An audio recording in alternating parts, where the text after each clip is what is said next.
Sometimes in life, you find yourself on the right side of the line. We got a trio of threes talking about a four. Just because it's called a stereotype doesn't make it a lie. You can put that on my greatness statue, that quote right there. Live from Texas, this is the Dryline Farmer Podcast.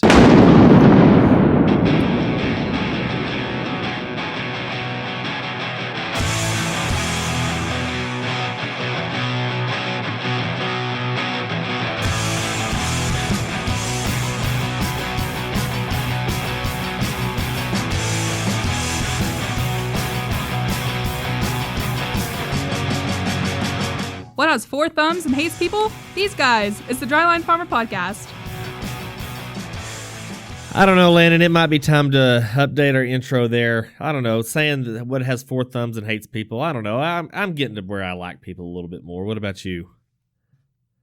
Oh, yeah. I'm just glad we have all our thumbs. That's true, because I have a lot of saws out in the barn between the table saw, the miter saw, and anything else. I almost lost a thumb doing the router one time on the router table, and that could have been quite dangerous. I forgot what it did do. I think it kicked back or something, and it kind of bumped me into it just kind of skimmed across the bit. And I mean, dude, it didn't really hurt me bad at all, but I'm just standing there thinking, shit, I got to be a little more careful. And I never can remember which way you're supposed to go. If you're supposed to go in with the spin or out of the spin, you're always supposed to go into it. So, because otherwise it skips past if you run with the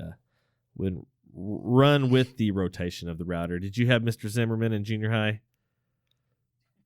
I did not. He was he was questionable on his safety protocols. But guys, this is the Dryline Farmer Podcast, and we are excited everybody's here. Well, last week we didn't have one. I was down at the Abilene Stock Show. That was the pretty much replacement for the Fort Worth Stock Show, and we had good luck and bad luck. One made the sale, one didn't make the sale, but nonetheless, we got to have a show anyway, and now we're getting ready to go to a heifer show for a whole, I'm going to say 30 hours, maybe 36 hours, and it's going to be a real quick trip. But what we have to look forward to is the great, balmy, humid, and sultry weather we got coming up this weekend. Landon and I were going over a couple of the forecasts earlier before we started recording, and I'm looking at here on KFDA's website. First of all, Landon, how's it going? Oh, it's going good, Brent. How are you doing? It's great. Thanks for the phone call, Landon. Anyway, we were going over our forecast here, and I got on the KFDA website. And for the weekend, in case you're looking to play some golf, the high for Friday, Saturday, Sunday is 15, 8, and 9. That sounds like children's ages. I mean, like the typical, you've always got the first one that's older. You hate the kid for like 7 years, and you decide to go ahead and have another one. And then by some weird chance, this one's 8, but the last one's 9. So I don't know how that really works out. Yeah. But the lows sounds like golf scores on the first 3 holes. Yeah, that's right. Yeah, 15, 8, and 9. Yeah, you never want that snowman on the second one because, I mean, why even keep playing? You know you're not going to have a career low day. Brent, don't we have somebody hired to do the weather? We do. He may have to I don't know if he can do forecast that low. He's kind of on the metric system, but he's back in the States now and kind of laying low. Well, no, actually he's not. He's up and around, and him and Diego are they're doing a good job of finding day work or whatever. But whatever the case is, those are the highs, and the lows are -3, -6, and -5. Landon, I can't remember the last time we've had a sub-zero Fahrenheit 0 temperatures. It's been several years. It's been years. I know it's been years since we've had negatives. I hope this is, I don't know what this is a precursor to. What do you think this means? It's going to kill all the bugs. It's going to what? It'll kill all the bugs. We don't have to worry about bugs this summer. They're all fixing to die. Yeah, that's because none of them lay dormant in the literal 10-foot tall shit piles we have laying around all the fields that are getting ready to be spread on. Mm-hmm. Nope. They're all going to die. It's like a bunch of triceratops took a dump. That is one big pile of shit. But we're not talking about that today. We thought we'd kind of do a little weather precursor, but we're going to let Ricardo we're gonna let him take the helm on that one. We're talking a story that is really particular, really local. It hits close to home, Brent. It hits close to home. Well, it doesn't hit close to my home. Maybe your home, but not to my home. It hits close to our town. We'll put it that way. But this local This is our town. Oh God, please don't start. Who is that? Montgomery Gentry or something? Oh my God. It's my town. It's our town. You don't get down to the Church of Christ early, you're gonna miss your front pew seat. You know all that, and Grandpappy takes you out fishing afterwards, teaches you how to be a man. I want to cut as our farmers know, red or green. That's right. Oh man, but no, this is actually a story of the Texas Panhandle, about the Texas Panhandle, because everybody in the Texas Panhandle has 15 girlfriends, but no, that's not really the truth. But this story took on it crossed the sea, the ocean, the Pacific Ocean, because even the Daily Mail over in England, I guess that's in England, picked up the story. I mean, it went all the way to Fox News and around the world. Of course, Fox News. yeah, I was on Fox News, man, and I just saw the internet clips of it, but yeah, it made all the way up to New York City. There's a Stinnett, and I guess I don't know if he's former. I know he's suspended right now. He's fired. Oh, he's fired. Okay, so he's a former. Yeah. He's a former lot of things. He got arrested for having a fraudulent falsified document. Yeah. But so we're going to talk is it Jordan Collier, Jason Collier? I don't know. One of the Jason Collier, and this former police chief from Stinnett, Texas. And if everybody doesn't know, is that about as far north as you can get? Is that further than like Darazet or something? We may have to do a Google Earth search here real quick, but a little more north. A little more north. It's northern Texas Panhandle. But before we get to that, that'll be our main segment. I'm going to throw Landon for a loop here because I didn't even give him a heads up on this. But as I said earlier, just came back from the Abilene Livestock Show, and this was the first ever show they had there. Like I said, due to the fact that Fort Worth canceled theirs by some, I don't know, I mean, obviously because of COVID, but Fort Worth pretty much has the largest steer show in the country. Doesn't pretty much. It does have the largest steer show in the country. Cancel it, and these folks put together this large replacement for it. I think there ended up being about close to 1,400 head of steers, and it was quite the spectacle. So if you were in Abilene, I have to ask, did Fort Worth ever cross your mind? It did. It was when we had the sale, it definitely did, because it was a little weaker than the Fort Worth. But hey, I'm not going to look a gift horse in the mouth, because that was it was better than nothing. So we made the sale. What's the best place to eat in Abilene? Well, there's two really good steakhouses. There's Lytle's, and then there's the world famous Joe Allen Steakhouse. It's over there. It's been there for ages, and it's always been a stock show staple if you're going through Abilene. We were actually in Abilene for a stock show there back in the summer for a jackpot. And of course we stopped there. They're kind of the how do you want to say they do? They're not the garlic, the mesquite grilled steaks. If you're comparing steaks to anything in Hereford, it's probably not very good. It does. I would say it outruns K-Bob's pretty good. And the Stripes there, the former Town and Country gas station hamburgers, it kind of outruns. Yeah. Yeah, and Hunan's and Osaki's teriyaki style beef. It kind of outdoes it. So I'm looking at here, Stinnett. Yeah, Stinnett is kind of the center of that would be Hutchinson County, but it's got a whole other county to the north of it before you get to the Badlands of the Oklahoma Panhandle. But what's this loop you're throwing me for? So as I was saying, I came back from the stock show, and apparently, Landon, the mullet has made a comeback. And I don't know if this is just a stock show thing or just a farm kid thing, but the mullet is back. Have you noticed this at all, or is this just, like I say, is this just at the stock shows? No, but I'm glad to hear it, because a mullet's about the only thing I could grow. Landon, if you had a mullet, it would be out of business in the front and party in the back. Yeah, there wouldn't be any business in the front. It would only be a party. Head to the back. It would only be a party, and only one, nobody's invited. But so me and my nieces, we're pretty big jokesters when it comes to making fun of people. And there was one kid in particular. This kid had the Jerry curl mullet. I mean, this is a white kid, and he had the cap like sitting, so landed like this cap. It's like the not the brim, but like the front edge of the cap that goes around your head. It's sitting up on top of the forehead, and then the crown. It's a tie-dye colored cap, okay, and then the crown is like 10 foot tall, and then it just sits on top, like on the top crown of his head. He doesn't have it pulled down or anything, and of course the brim is flat as a freaking pancake. But this dude, I mean, it was the most legit. I want to say. I think didn't Alan Jackson, Billy Cyrus's, was his Jerry curled, or did he dry his? I think his was dry. I think Alan Jackson had the wet curls, or maybe Toby Keith did back in the 90s. But this kid, I mean, he had some like 40 weight. This might have been synthetic oil this kid was putting on it.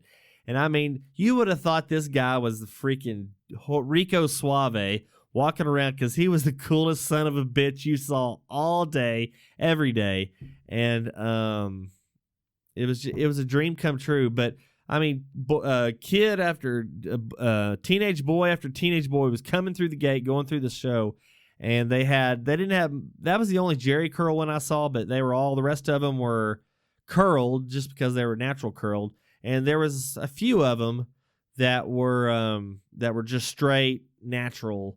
And of course, they're all blonde. I didn't see one dark-haired, brunette dude walking around with a mullet. It was all, I don't know what it is about blonde dudes that think the mullet looks great, but we'll see what they look like when they're 40 years old. So, what do you think the future of is this mullet going to have some run in it? It sounds like it's got some legs.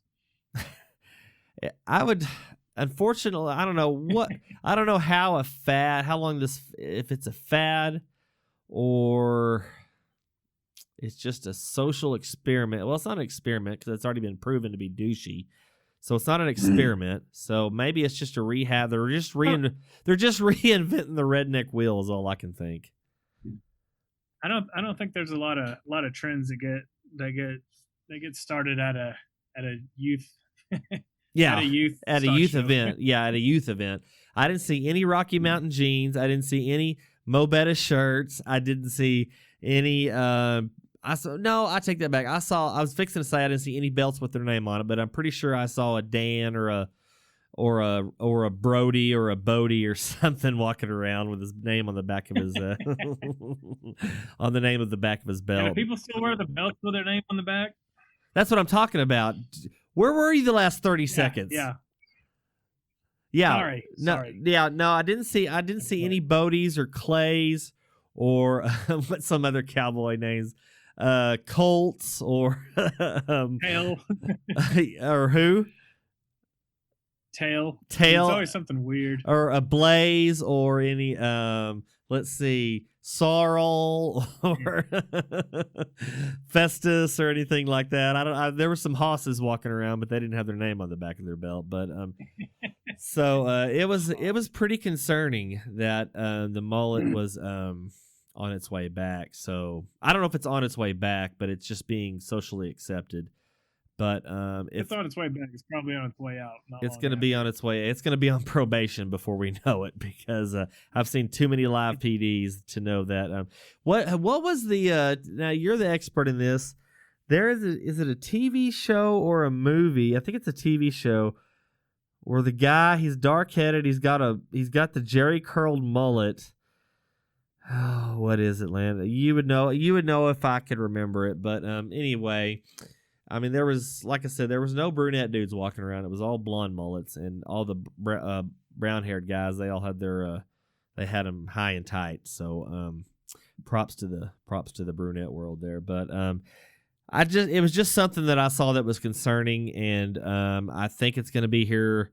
I'm not going to say for the long haul, no pun intended, but it'll be here for a little while now. What was your take on? Now you were in the same era as me. What was your take on the Rocky Mountain jeans? Were they? What was your take on those back in the day? I never had any. well, when it comes to clothes, I was pretty basic. I was a pair of Levi's and a t-shirt, and that's about it. That's pretty much my high school outfit right there. Yeah, but a t-shirt with Levi's jeans, and if it was cold, a hooded sweater. Yeah, and so when are you going to be changing that outfit? Because you're pretty much the same right now.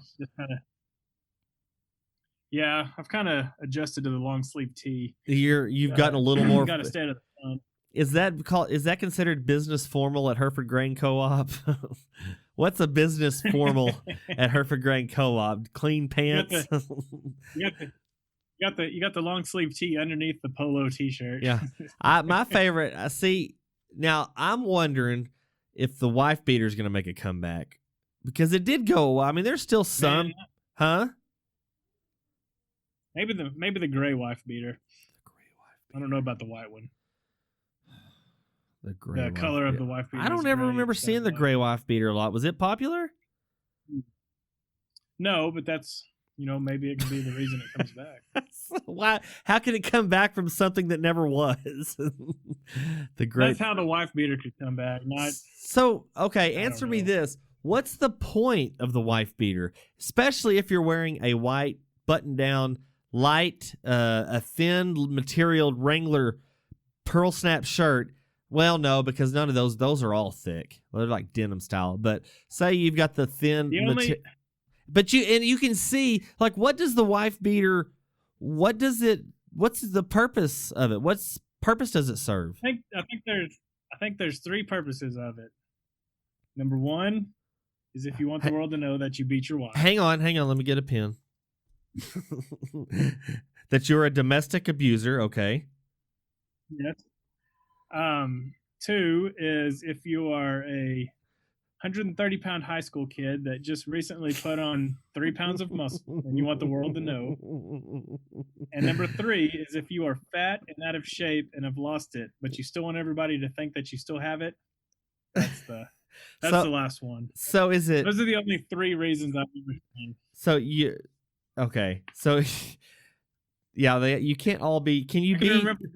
You can be 1 and 2, or you can be 1 and 3, but you can't be 2 and 3. Okay, I got it. So you're either 130 pounds, you're either 230 pounds, or you're a domestic abuser.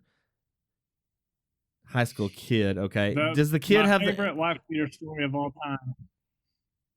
Do what? Go ahead. Oh, I was gonna say my favorite wife beater story of all time was at my sister's high school graduation. We're sitting in the stands at the football field. And here comes this guy to see his daughter graduate high school. He's in a wife beater. Just a wife beater, no overshirt. Nope, just a 300-pound guy in a wife beater watching his daughter graduate high school. Man, that's beautiful. It was great. That is beautiful. I love it. But I just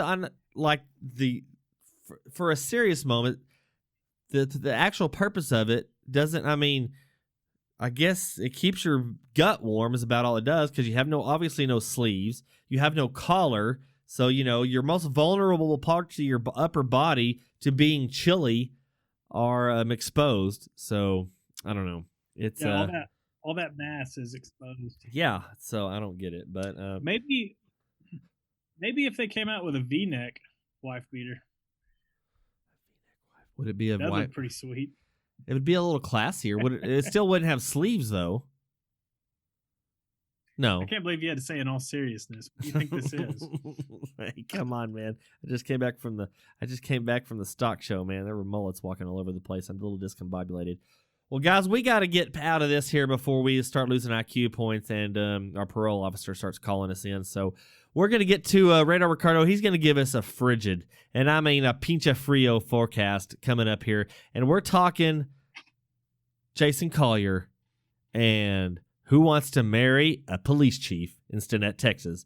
All that next on the Dryline Farmer Podcast. Cabrón, déjame hacer la chile para, man. It's gonna get chilly all weekend, man. Morning chilly. Hey, this is Rainer Ricardo. In the studio bringing your Dryline Farmer Podcast weather update. Well, Brandon, it's great to be back in the mix and things again, and kind of like, the regular schedule. It's like about English or whatever, man. I could match with English, man, if I had a pizza fedora on my head or whatever. I don't know if that little tagline there fits there or not or whatever, but hey, Vato, man, I got some bad news for you, I say, man. It's gonna be like freaking pinche cold, Vato, man. They don't have this stuff in Michoacan, man. This is like some Arctic weather stuff, Vato, man. The pinche global warming, I don't know what they're talking about or whatever, but they're full of shit, man, because, man, we're freezing our pinche pelotas off of down here, man. Vato, this weekend, it's gonna be like below zero. Like, hey, you remember that? Hey, Vato, you remember that Ron White? Yeah, Vato. Yeah, I always remember that joke that comedian Ron White said. He's like, he's like, hey, y'all temperature yesterday was zero. It's so cold, they don't even have a temperature. I always crack myself up at that because every time I hear a speech of Ron White, he's all like funny or whatever, and he's white, and then like his last name's White, so it's kind of like a redundancy or whatever. But hey, whatever works. He makes all the cookies that I know. I play for the crumbs. But anyway, so nonetheless, we're gonna stay kind of in the basement this weekend because we don't do the pizza cold weather, so we don't come out and it's just like a little above freezing or whatever. Because hey, let's be honest. When are you gonna see a mecano, get out there when you can see your breath or whatever? And we just don't. We gotta get some chicharrones on and this and that. Hey, but it's too cold for me to think. I'm gonna go back into the pinche casita and go get some. Hey, Vato. Hey, I'm out of here. Rainer Ricardo, El Estadio. Back to you. All right, Ricardo. Thanks a lot. Hey, man, you need to get a little more straightened out on your love life as well because I don't. Your lies are only as good as your tightest lipped or loosest lipped friends, I guess I should say. But that's Diego's responsibility since y'all are thick as thieves. But nonetheless, guys, that's going to get us into the I don't know if it's really this would be a hell of a Jerry Springer episode, but whatever the case, we're talking love in the Texas Panhandle on the Dryline Farmer Podcast.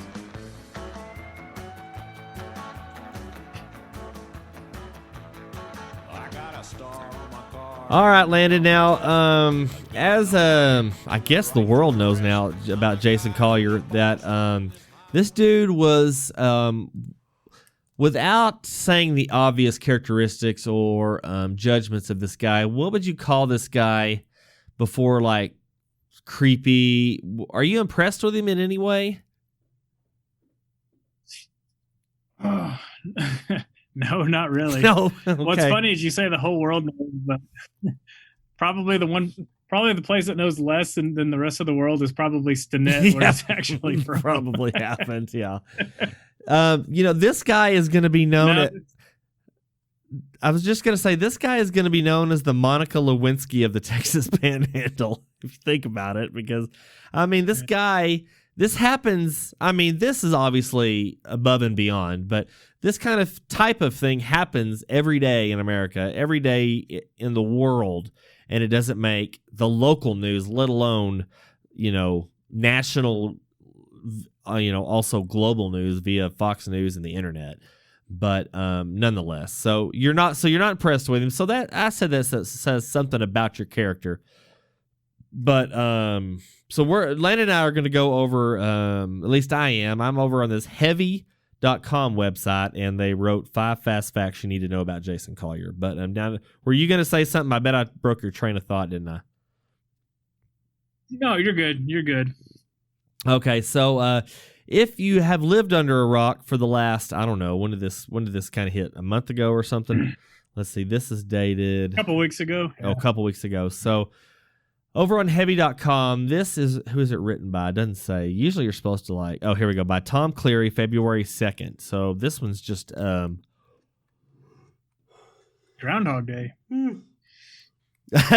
Boy, ain't that poetic justice. This guy was living Groundhog Day over and over and over again. This guy's the Bill Murray of love affairs. But so Jason Collier, he is I guess we're going to have to change the tense of this to Jason Collier was the chief of the Stinnett Police Department. Now, this isn't like NYPD Blue. They have 4 full-time. What did it say? They have 4 full-time officers and like 2 like citizens auxiliary police or something, there. But he was the Stinnett Police Department who was put on leave after a Facebook post from a woman who says she was unknowingly his mistress, accused him of living a double/triple life with at least 2 girlfriends while he is married with 4 children. The Facebook post quickly went viral, spreading throughout Collier's small northern Texas Panhandle city of 1,800 people and across the internet, i.e., the world. He was arrested, interestingly enough, on January 28th by the Texas Rangers and booked into the Hutchinson County Jail. Records show. Do you think they have a key in between the 2 cells just like they did in Mayberry? Because I'm thinking this isn't a very hardcore maximum security facility. I'm guessing probably not. He probably knows where the secret key is, though. Yeah, probably so. It's under brick 7 on the east wall or something. Yeah. But and he was arrested for forging a government record with the intent to defraud or harm, which is a state jail felony. I wonder what all he was using his handcuffs for. Yeah. You think he ever accidentally arrested anybody with some velvet handcuffs? Because that would be kind of awkward. Instead of pulling out a taser, he's got like a French tickler in his holster or something. It's like, come here, I'll tickle you. Tickle you. He's got a gag. I will light you up. He's got a gag in there. Yeah, he's got a ball gag. Oh, it didn't say anything. Give a ball gag with your handcuffs. Yeah. That's not a nightstick. I mean, how much and think about how much leather cops wear. They got the leather belt, the leather holster, the leather shoes. There's probably leather in their, their mountainy hats. I don't know if there's leather in their criminals. I don't know if there's leather in their bulletproof vest. Criminals are wondering what? Criminals are probably wondering why. They're probably wondering why his nightstick was so wobbly.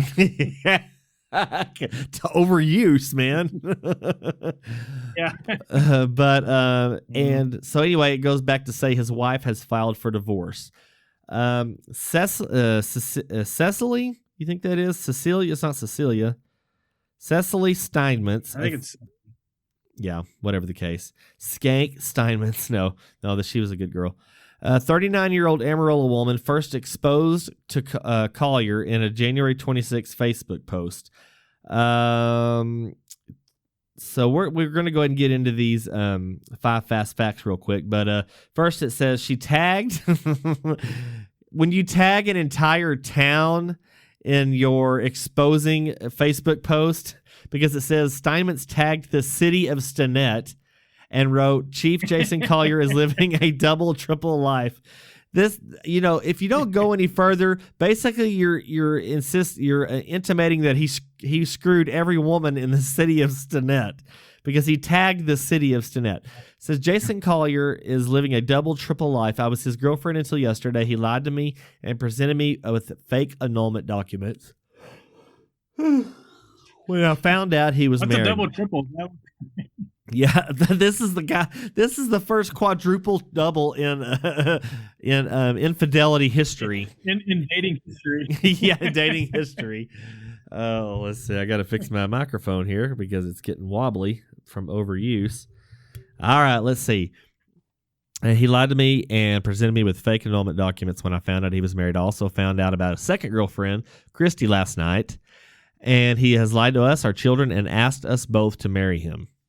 Okay. So, my first question before. Can I ask you a question? Oh, you've got a question. Go ahead. I got a question for you. Let's just say, for the sake of argument, if you'd been married twice, and you were on your second marriage, would you want 2 more fiancés? What I want on top of the second wife? Right. Not like physically, but hey. No, not really. I mean, I've said this before. Not only would I not do that because it's wrong and bad, evil, but I'm just not ambitious enough. So no, that's a hard pass. Because why? Unless you're just that kind of did you see anywhere how old he is? Well, no, we know how old he is. He's like 2 years older than us, isn't he? Because he's from. 41. Yeah, he's a year older than me. Oh, you remember him in high school at all? I don't remember him at all. But so yeah, this guy grew up in Hereford. So this guy is extremely he's not a local. Is this the headline where it says small town kid does good, or how does it go or whatever? Yeah. Whenever like he's gonna have some stories. He's gonna have some stories for his 25-year reunion. Oh man, boy, what I mean. But so my question is what do you think he had all these chicks labeled as in his phone? Because let's say, so this one's Cecilia or Cecily or whatever. I mean, what do you think he named them? Like, because back in the day when guys were playing the field before they got married, they'd have Jessica labeled as Tom and, Mary labeled as, I don't know, Jason or something. What do you think the covert names he had for these chicks were? Was it simply 1, 2, 3, 4, and 5 or what? Yeah. Tom, Dick, and Harry. Tom, Dick, and Harry. Mary, and Carly, and yeah. Oh, that's pretty good. Well, Seymour, maybe. Seymour. Amarillo, because one of them was from Amarillo. So, number one, it said Collier wished a happy anniversary to his wife in a September Facebook post saying, "I fall short daily of being a godly husband." So the actual text of it says, "Do what?" Said at least he's honest. Yeah. Well, you kind of beat me to the punch there. So the actual text of that post is, "Happy anniversary to my beautiful bride. I couldn't imagine doing this life without you. I know I fall short daily of being the godly husband, but I know I will work hard to be the man you deserve.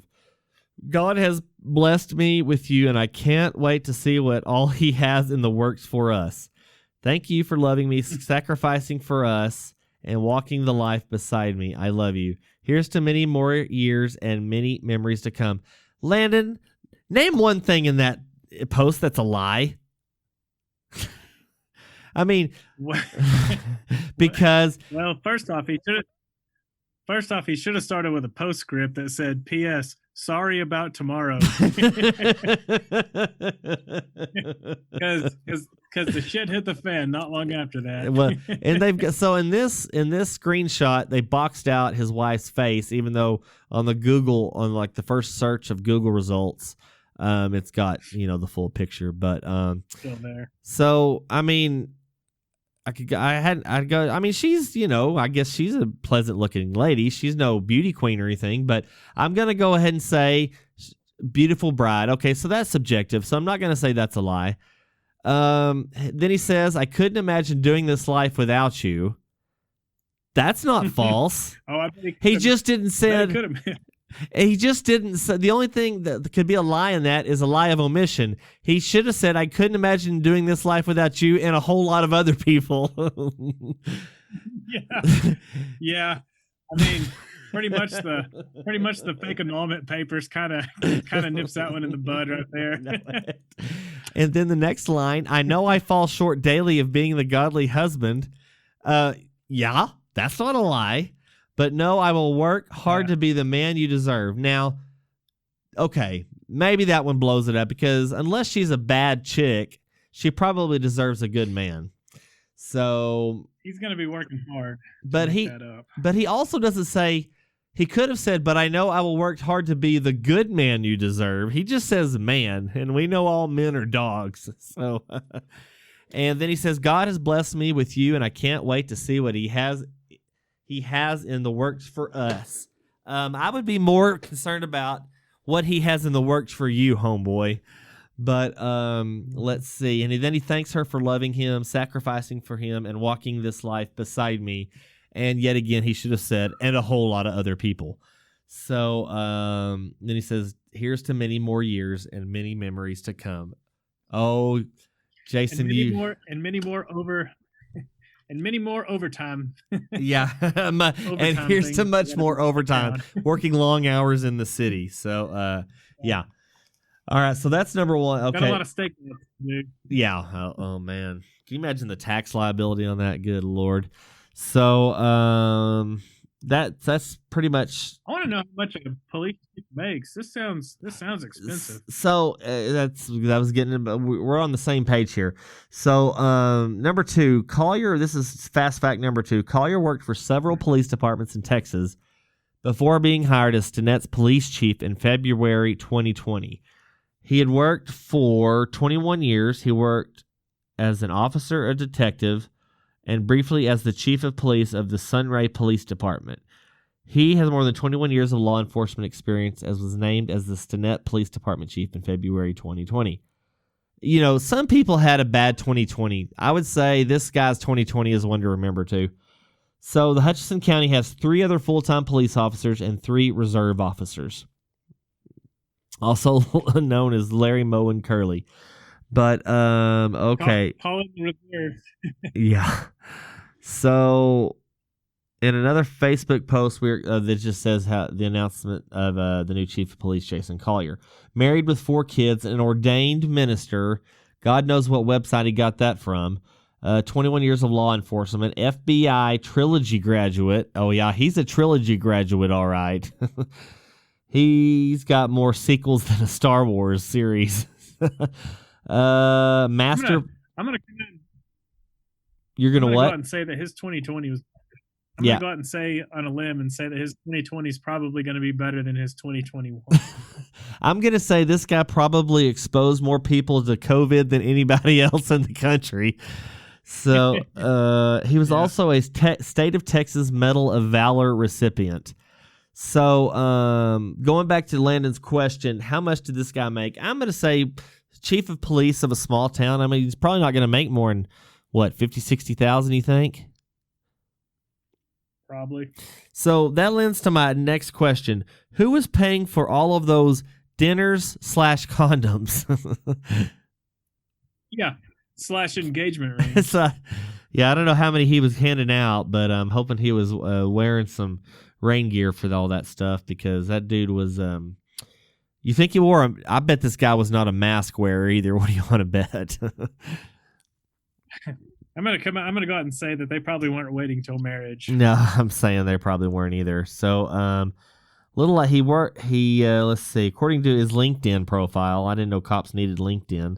I figured it'd be like locked in or something. He was in Gray County from January. So these are pretty short stints. January 2016 to June 2016. Then he was a customer experience supervisor for Greyhound Lines, Inc. What do you think a customer experience supervisor does? Does he change out the blue water in the bathroom in the back of the bus, or what? I don't know. And he did Probably that. don't want to know. Oh man! Before he looked like Clark Griswold going into Vegas. Before being hired as an officer in Borger, he was the chief of police in Sunray from Oct 2015 to January 2016. Was a detective with the Pampa Police Department from 2010 to 2015. So that was his longest stint. And was the chief of police, chief of the Rawls Police Department from 2008 to 2010. He also worked as a lieutenant with the Freona Police Department. So he's still not working his way up to the Brooklyn Nine-Nine just yet. My favorite part of all this is how close the Stinnet's city manager's name is to Dirk Diggler. What is it? Dirk Downs. Oh man, that's Dirk pretty. Downs. Well, anybody with the first name of Dirk. I wonder what Dirk is short for. Dirksen or something. I don't know. I don't either. But and then it goes through some of his other achievements. But and he went to Hereford High School and graduated from 1998. So he's just a year ahead of me. But so he was awarded a Medal of Valor in Pampa after he helped 2 other officers save another officer after he was shot during a standoff. Collier helped drag the wounded officer to safety. That day will be a day I remember for the rest of my life to see my brother get hurt, he told the news station. Oh, if you only knew what you were going to do. And it goes on to say, yeah, he's an ordained minister with the religious organization Our Brother's Keeper. Landon, I'm surprised he's not in an organization called Hoes Before Bros. Yeah. But Collier's wife was also on the board of Our Brother's Keeper, the religious organization. So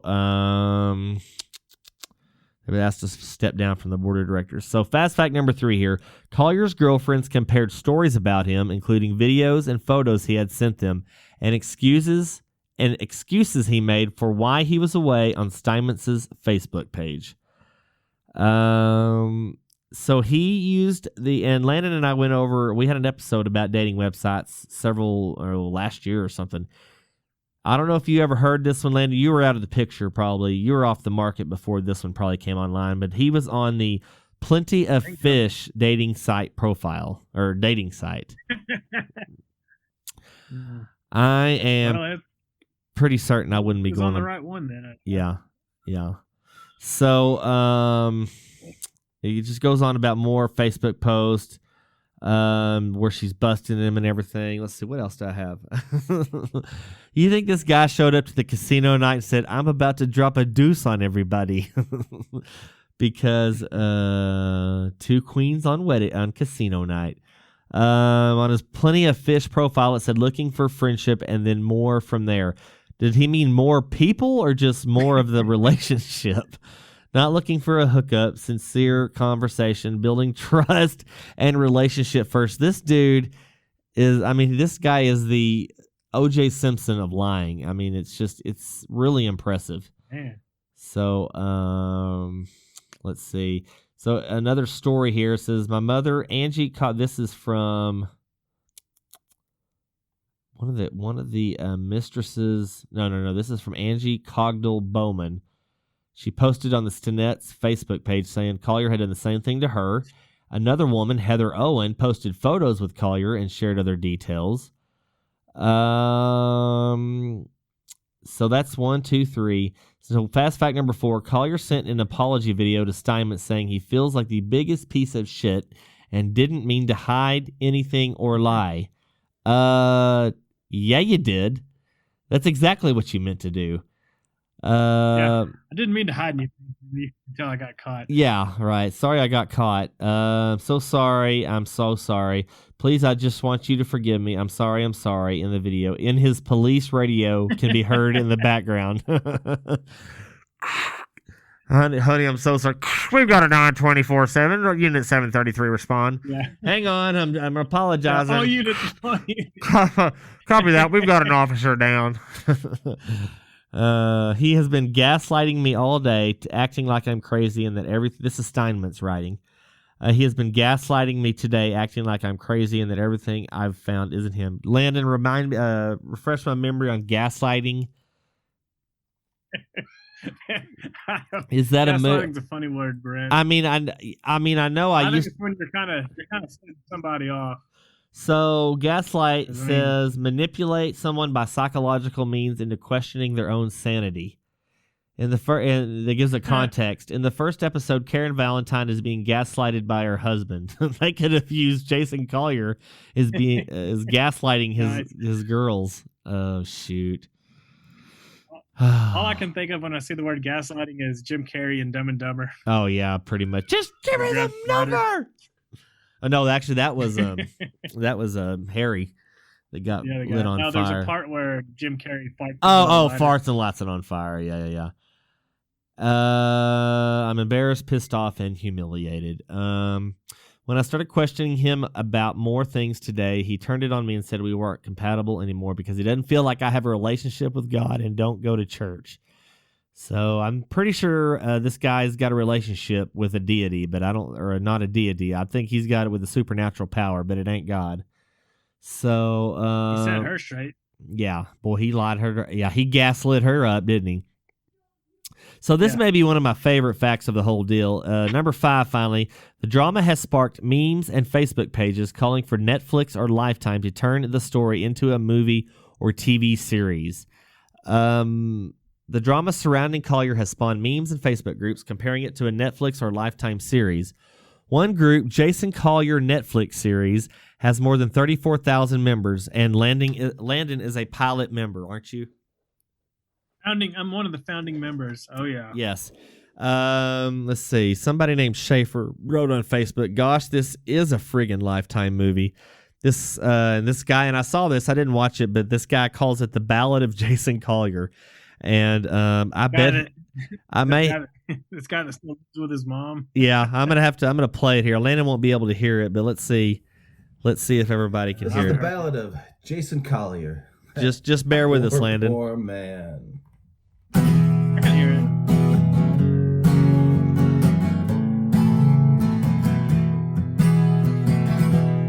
Jason Collier was the chief of police way down in Stinnett, Texas. Stinnett, His genius. stories beyond belief. Jason had a secret that he kept from his wife and all 4 of his children. He led a secret life, a secret life. He kept from his wife. Landon, do you think anybody's Oh, gonna yeah, re-record this and make it big? I think he's Kept fixing from to his sign a wife. label. Jason had him a mistress. Okay, he had himself 2. Cecily and Christy. Cecily, maybe is that what you think it is, Both thought Cecily? He was their man true. So he proposed to both of them, which was against the law. 'Cause he was already married. He's gonna say Utah. Watch. That was his fatal flaw. Oh. His fatal flaw. I love songs that are factual. Ran afoul of the That are what? That are factual. Oh yeah. law. Because it's funny because it's true. Ran afoul of the law. Yeah. Well, he asked their dad for both Guys, I of their think this is a great way to hands. fade out this episode of the Dryline Farmer Podcast. Landon, why don't you give us a shout and tell us where we can find you at on the World Wide Web? No Twit Landon 44. That's right. And you can find the Dryline Farmer Podcast everywhere podcasts are found. Spotify, SoundCloud, Google Play, iTunes, and of course, the Global Ag Network. So, guys, until next time, y'all be safe. Y'all have fun out there. And be sure to wear 2 layers. And take that jock strap off of your head, just like they did in the halftime show yesterday on the Super Bowl. Landon, thanks for joining us. Be sure to keep that water running so it doesn't freeze. And we'll ask you, what side of the line are you on? When you're unemployed, his life is destroyed. Now he's unemployed, and his wife is annoyed.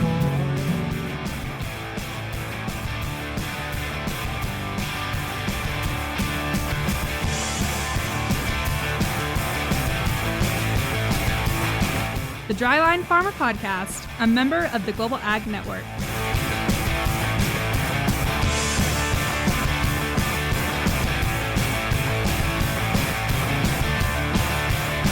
There's podcasts, and then there's this, the Dryline Farmer Podcast.